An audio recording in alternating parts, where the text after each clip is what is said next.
باپ اور بیٹے اور روح القدس کے نام میں آمین۔ ہمارے لیے آج کی تلاوت اشعیاء نبی کا صحیفہ، اس کا پہلا باب اور اس کی 10ویں آیت سے لے کر 17ویں آیت تک۔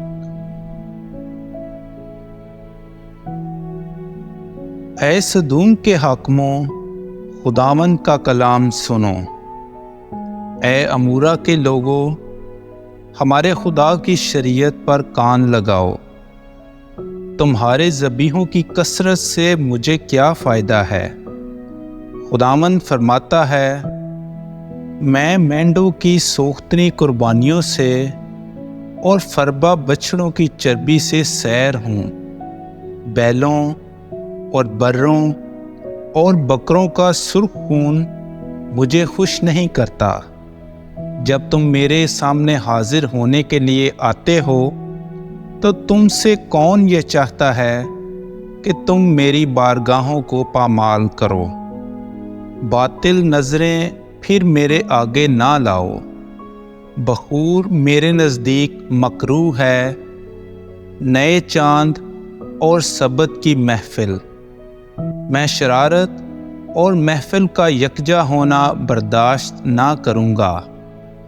تمہارے نئے چاندوں اور تمہاری عیدوں سے میری جان کو کراہت ہے۔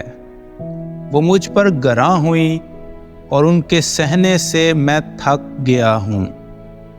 جب تم اپنے ہاتھ پھیلاؤ گے تو میں تم سے اپنی آنکھیں پھیر لوں گا، اور جب تم بہت دعائیں کرو گے تو میں تمہاری نہ سنوں گا، کیونکہ تمہارے ہاتھ تو خون سے آلودہ ہیں۔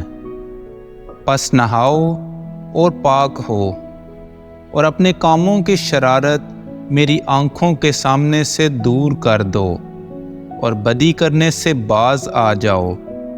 نیکوکاری سیکھو، عدل کے طالب ہو، مظلوموں کی فریاد رسی کرو، یتیموں کا انصاف کرو، اور بیوہ کے حامی ہو۔